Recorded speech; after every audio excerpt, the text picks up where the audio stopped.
Court का मध्य प्रदेश के पिछड़ा वर्ग को आरक्षण का तोहफा, मुख्यमंत्री शिवराज सिंह चौहान। आज सुप्रीम कोर्ट ने प्रदेश में ओबीसी आरक्षण के मामले में राहत प्रदान करने का निर्णय दिया है। उसका हम स्वागत करते हैं, लेकिन हमारी सरकार द्वारा 14% से बढ़ाकर 27% किए गए ओबीसी आरक्षण का पूरा लाभ ओबीसी वर्ग को अभी भी नहीं मिलेगा, क्योंकि निर्णय में यह उल्लेखित है कि आरक्षण 50% से अधिक नहीं होना चाहिए। हमें ओबीसी वर्ग का भला करने की कोई उम्मीद शिवराज सरकार से नहीं थी, इसलिए हमने तो पहले से ही यह निर्णय ले लिया है कि हम निकाय चुनाव में 27% टिकट ओबीसी वर्ग को देंगे और इस वर्ग को उनका पूरा अधिकार देंगे। हम अपना वादा हर हाल में निभाएंगे। हमारा तो दृढ़ संकल्प है कि ओबीसी वर्ग को 27% आरक्षण का हक व अधिकार मिले, उसको हम हर हाल में पूरा करेंगे। यह निर्णय बीजेपी के लिए के संघर्ष की व ओबीसी वर्ग की जीत है, जिसने ओबीसी के साथ सदैव रहे हैं। मेरे मंत्री रात दिन इसी मुद्दे पर चर्चा करते रहे। आज सुप्रीम कोर्ट को स्पेशल प्लेन द्वारा जो कागज सुप्रीम कोर्ट में मंगाए थे पेश किए गए। यह ऐतिहासिक दिन है। यह सब बातें रीवा में मुख्यमंत्री शिवराज सिंह चौहान के साथ साथ प्रहलाद पटेल कानून मंत्री और अन्य गणमान्य मंत्री और सांसद उपस्थित रहे। आखिर शिवराज ने ओबीसी के तहत चुनाव कराने का सुप्रीम कोर्ट का फैसला का स्वागत किया है। जो हम बोलते हैं वह करके दिखाते हैं। रीवा मध्य प्रदेश से मनीष गर्ग की रिपोर्ट। देखते रहिए आपका अपना चैनल आंचलिक खबरें, अपनों की खबर आप तक। आयोग की सदस्य बहन कृष्णा गौर जी, हमारी दीदी सांसद आदरणीय प्रज्ञा सिंह जी, हितानंद जी, हमारे संगठन के महामंत्री रामेश्वर जी, आलोक जी, मुकेश जी, वैसे तो सभी प्रमुख जी मोर्चे के महामंत्री भी हैं, संजय राय जी, संजय जी, सभी मोर्चों के सभी पदाधिकारी साथीगण, पार्टी के सभी आदरणीय पदाधिकारीगण, उपस्थित कार्यकर्ता बहनों और भाइयों, आज हम लोग गदगद हैं, भाव विभोर हैं। भारतीय जनता पार्टी का मूल मंत्र है सामाजिक न्याय, सामाजिक समरसता के साथ। उसमें समाज के सभी वर्गों के कल्याण के लिए हम प्रतिबद्ध हैं। हमने भगवान परशुराम जयंती पे कहा था कि पाठ उनके जीवन का पाठ्य पुस्तक में जोड़ा जाएगा। जुड़ गया, फैसला इंप्लीमेंट हो गया। सबका कल्याण। लेकिन कांग्रेस केवल वोट बैंक की राजनीति करती है। ये कांग्रेस ही थी जिसके कारण चुनाव रुके और ओबीसी वर्ग का आरक्षण रुका। इनको करना कुछ नहीं है, ओबीसी का, समाज के किसी वर्ग का कुछ नहीं करना। इनको तो वोट बैंक की राजनीति करनी है। और इसलिए जब इन्होंने कहा था 27% आरक्षण, सिलसिलेवार अगर जाए तो इधर इन्होंने घोषणा की, उधर स्टे हो गया। और जब स्टे हुआ तो इनका एडवोकेट जनरल तक खड़ा नहीं हुआ। कमलनाथ जवाब देना पड़ेगा, बच नहीं सकते। हर कदम पर तुमने ओबीसी को धोखा दिया है। सस्ती लोकप्रियता के लिए, वोटों के लिए आप झुंझुना पकड़ाने की कोशिश करते हो।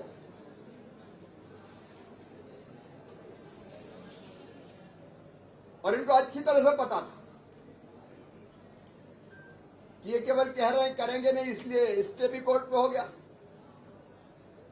नौकरियों का जब सवाल आया तो उस समय एक पे स्टे दिया तो कहा पीएससी पे भी करना है क्या? ये इनकी विकृत मानसिकता है। लेकिन भारतीय जनता पार्टी जो कहती है वो करती है। जब कांग्रेस के पाप के कारण आगे कौन गया था सुप्रीम कोर्ट? कांग्रेस ही गई थी।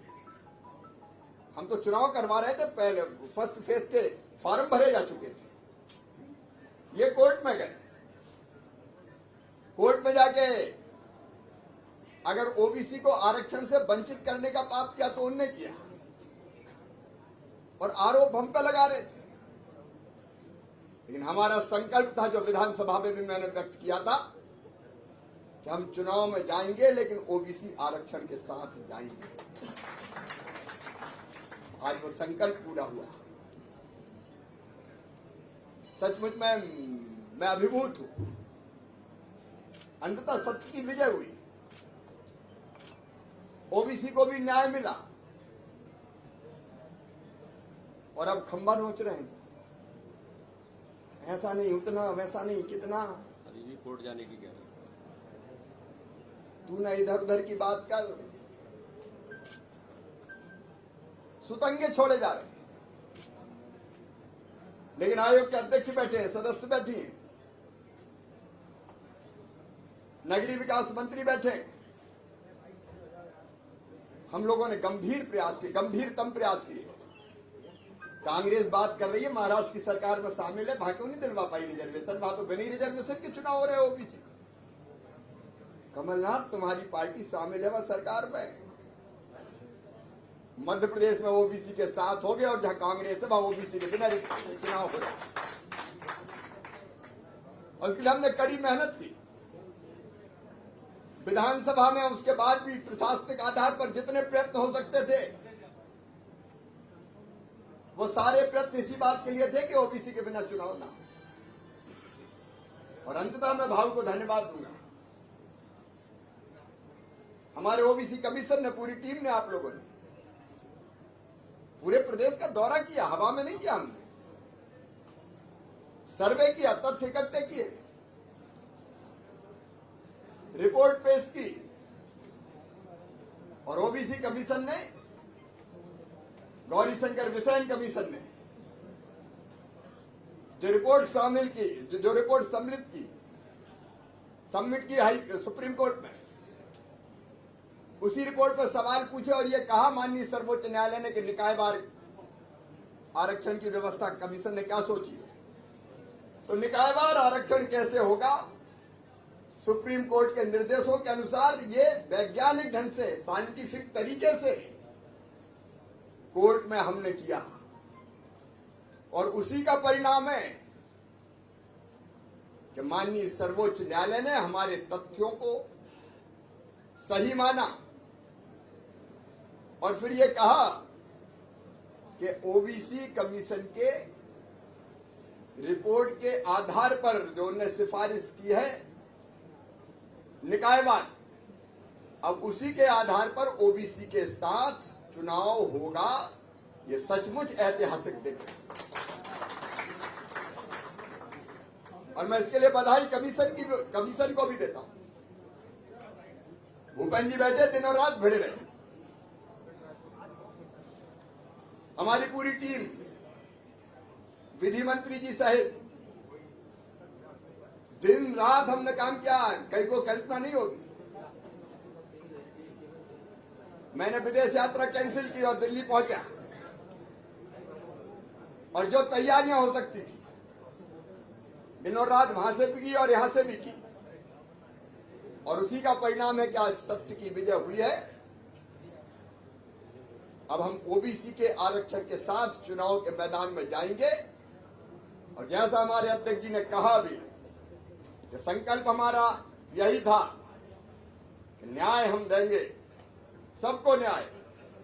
और इसलिए उन्होंने कह दिया था, हमने तय किया था कि जरा भी कहीं कोई, क्योंकि थोड़ा बहुत तो रहता है कि फैसला क्या आए, तो हमने कहा था कि टिकट में हम रिजर्वेशन दे देंगे, टिकट दे के हम कमी पूरी करेंगे। लेकिन आज सर्वोच्च न्यायालय के न्याय से,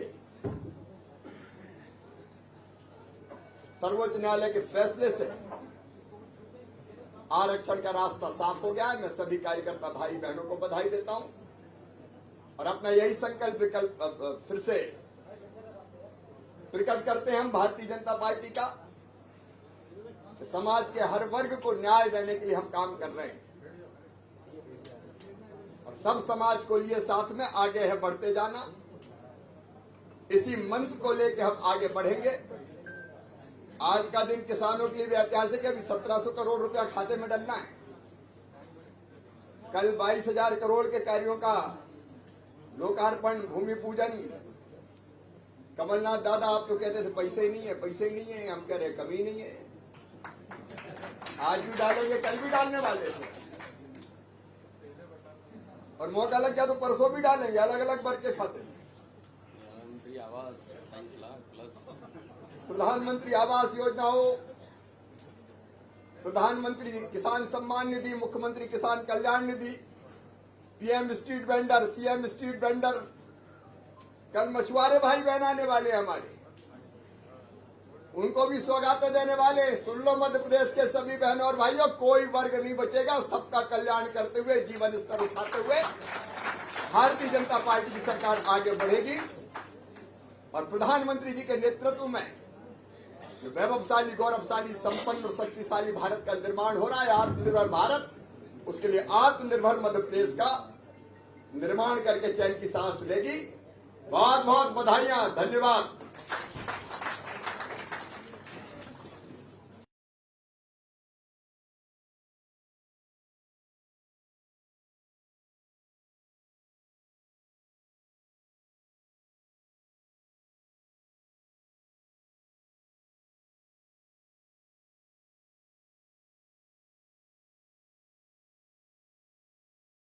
माननीय मुख्यमंत्री जी, माननीय अध्यक्ष जी, हमारे पिछड़ा वर्ग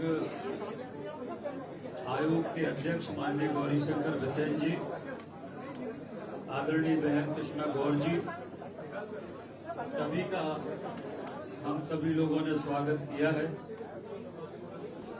मैं जब सुप्रीम कोर्ट का फैसला आया, उस समय पिछले दिनों जब फैसला आया, उस समय हम लोगों के मन में निराशा थी और सारे समाचार पत्र हो, चाहे बाकी बुद्धिजीवी या बाकी लोग हो, वो ये कह रहे थे कि अब कोई रास्ता नहीं बचा। कांग्रेस भी यही कह रही थी, हमारा मजाक उड़ा रही थी और कह रही थी कि अब कोई रास्ता नहीं बचा। पर आज मैं मुख्यमंत्री जी की जो दृढ़ इच्छा शक्ति है, जो उनका संकल्प है और इससे बढ़ के जो उनका आत्मविश्वास है, मैं उसको नमन करता हूं। जब ये फैसला सुप्रीम कोर्ट का आया, माननीय मुख्यमंत्री जी ने, हमारे माननीय गृह मंत्री जी, मुझे भी साथ जाने का अवसर मिला और तत्काल मुख्यमंत्री जी ने विदेश का दौरा कैंसिल करके और दिल्ली पहुंचे और शाम से लेकर रात के 2 बजे तक हमारे सॉलिसिटर जनरल से लेकर और जो बड़े बड़े विधि विशेषज्ञ हैं, उन सब से राय मशवरा किया रात के 2 बजे। और मुख्यमंत्री जी फिर ये तय हुआ कि हम फिर से संशोधन के लिए याचिका लगाएंगे। लोग कहते थे कोई रास्ता नहीं है, पर हम लोगों ने एप्लीकेशन ऑफ अमेंडमेंट के माध्यम से सुप्रीम कोर्ट में अपना पक्ष रखा। माननीय सुप्रीम कोर्ट ने हमारी सरकार की याचिका को स्वीकार किया और कल माननीय सुप्रीम कोर्ट ने 2 घंटे तक गंभीरता से सुना और आज माननीय सर्वोच्च न्यायालय ने कुछ जानकारी और मांगी, तो स्पेशल प्लान से माननीय मुख्यमंत्री जी ने दिल्ली सारी जानकारी भिजवाई और आज 10:30 बजे सुप्रीम कोर्ट में पूरी जानकारी रख दी और सारी जानकारी आने के बाद माननीय सर्वोच्च न्यायालय के द्वारा ये निर्णय हुआ है। हम सब लोग माननीय सर्वोच्च न्यायालय का भी हृदय से धन्यवाद करते हैं और ये जो दृढ़ इच्छा शक्ति माननीय मुख्यमंत्री जी की, माननीय अध्यक्ष जी की पार्टी पूरे समय पूरी ताकत से मजबूती से इस बात को रखती रही और इसलिए प्रदेश का जो ओबीसी समाज है, वह प्रदेश का ओबीसी समाज 21 तारीख को 11 बजे सीएम हाउस में माननीय मुख्यमंत्री जी और माननीय अध्यक्ष जी का अभिनंदन करेगा। ये हम लोगों ने तय किया है।